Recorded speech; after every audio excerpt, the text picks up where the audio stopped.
Fala pessoal, bem-vindos a mais um vídeo. Na minha visita recente ao campus da Riot, eu tive a oportunidade de fazer uma entrevista bastante descontraída com a Yohozy, que é designer do sistema de combate de 2XKO. Eu aproveitei para fazer algumas perguntas sobre balanceamento e, como um bom jogador de Yasuo, eu tinha que perguntar para ela o que ela acha do Echo ser tão broken. Se gostar do vídeo, não esquece de deixar o seu like e nos vemos no próximo. So yeah, I'm here with Yohozy. Hello. Great to have you here. Yeah. So yeah, totally non-serious interview. Like, Sure. what is your who's your favorite character in the game and why? Oh, I love Braum. Are you kidding me? So, Braum is hype. He's got the shield. He has neutral S2, which is a very ignorant, stupid button, and I love ignorant, stupid buttons. And in fighting games, I play small guy, big guy, and Braum's my big guy, and Echo's my small guy. But Braum, I worked on also as like balance. I work on everyone now as balance, but before I got my role.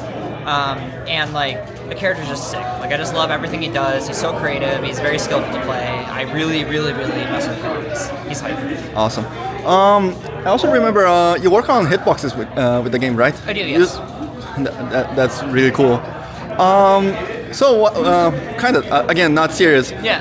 What are your thoughts on Echo being the solution to everything in the game?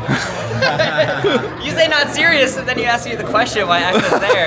You know, I think that like Echo's an interesting case because he is a strong assist character and a strong key character. We do have some significant nerfs coming in for Echo to help lower his power level. Thank God. But in team games, right, like often what you'll see in team games is this is the character that best fulfills my character's role. Like, he supports my character the best, right? And here's the character I really want to play. And I think this patch, you're still going to see like a lot of Echo. There's still some work to be done in general, but I do believe that the teams will be a lot more varied moving forward. Because, oh my god, Echo's everywhere, and we know it, and we're aware. And with the roster of 11, it's really important to get it right, and we're not correct right now. And this new version is a much better step in the right direction, both through a little bit of nerfs for Echo, but more importantly, buffs for everyone else. Awesome. Except Yasuo. I did not buff Yasuo. Or Ari. Yeah. That's fine. I play Yasuo. I'm totally satisfied with him right now. Why not? I bet. No worries. Yeah, right? Even though I have to learn new combo routes like every 2 days. You know, there's none of that this patch. It's super fun. Yeah. It's super fun though. Yeah. Like, about fuses, what are your thoughts on like Sidekick and Juggernaut not being as strong right now, and in comparison, of course, because handshake tag is big in this game. It is. Yeah. So the consequence of not having it is like they kind of go down in power in comparison to the other fuses. So yeah, I mean, a lot of that is like, how powerful do Juggernaut and Sidekick have to be to compete with handshake tag? And in a world where they are powerful enough to compete with handshake tag at the highest level, is that just miserable? Like, imagine if Juggernaut had the power of handshake tag, and suddenly you're like, oh my god. And like, Juggernaut and Sidekick are both designed to be easier to play. So what a big problem is that if you make Juggernaut and Sidekick like ridiculously strong, and they're also the nuclear fuses, you're gonna gatekeep people, right? Because they're like, oh, I'm playing these really strong fuses because I have to be to compete with handshake tag. So now, okay, they're really strong. How do I move into handshake tag world, right? So like, I think that we do have some buffs coming. By the time that you see this, the patch notes will be out. There are buffs for Sidekick and Juggernaut because we do think that they're a little weak, and we hope that it evens the playing field a lot. Will even enough to compete with handshake tag? I'll leave that for y'all to decide. But it should be a lot more even now. that's amazing. Yeah. I actually forgot the last question. That's fine. Wing it. All right, last question, and Yeah. this one is specific for you actually. Okay, all right. Since like you work on balance. Yeah. And like, I don't know how long you've been in the team.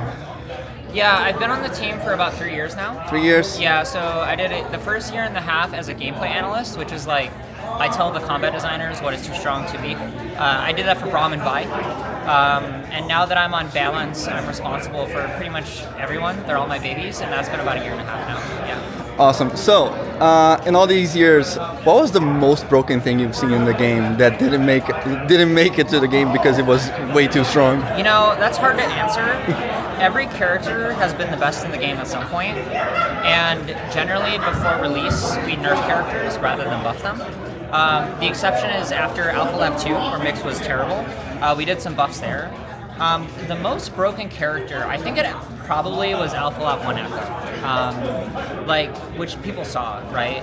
Because I think people now. So I'm a really high level Echo player. Like I love playing Echo, and when AL2 was out, people were like Echo's bad, and in my head I'm like, no, this character's broken. Like this character's super insane. And in AL1, not only did he have insane neutral that people weren't using, he also had the best mix of the game.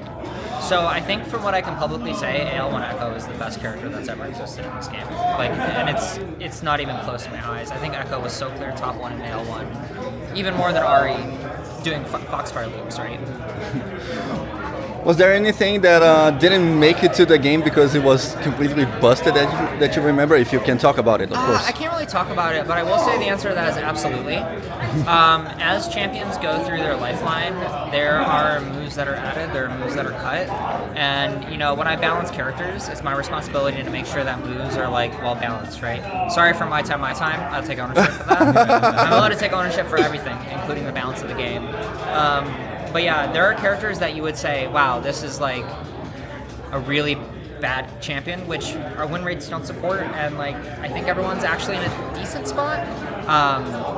But the even the lowest tier characters in our game, which the community agrees on, have had like really messed up moments where I'm like, this cannot ship ever. Like remove this, delete.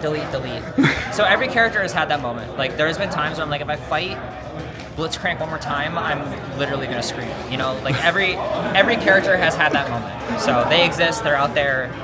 Imagine what the most broken version of Blitzcrank is that you can possibly think of. You probably like it. Yeah, I can imagine. Like, imagine playing Blitz and maybe Braun and back in AL2 balance, like backdash being so strong, Fury not being as strong as right now. Yeah. Like, it would be a nightmare, especially with like characters like Teemo in the game. It's kind of hard to navigate. Yeah, I mean, there was a time even in AL2 where Braum was like ridiculous. He was like the best character in the game. I genuinely think that like you would be shocked at the development pipeline for games and how quickly balance can change. Right? It does not take much for the balance of a game to shift completely. One wrong change or one change that's too far, and the game is suddenly in turmoil. Right? Yeah, I can imagine you guys are very careful about this. We have to be careful, but we also have to be responsive. And there are, I think you saw in a lot of the patches so far that they're very, the easiest wins we can possibly do, right? But a lot of the easy wins. But those are important, right? Because they fix a lot of like the areas of jank in the game that are clearly unacceptable. I would say like Yasuo neutral S1 recovery is a good example. That should not have a 19 frames recovery. 29 is much more correct, and that's an easy call. Yeah, totally. We are out of those changes for the most part, and now we're on to like the real balancing questions, which hopefully is reflected in the patch notes because some characters got some significant like changes, right? Yeah, that's really great. I remember Yasuo S1 being like faster in terms of startup. Yeah. It was faster before, right?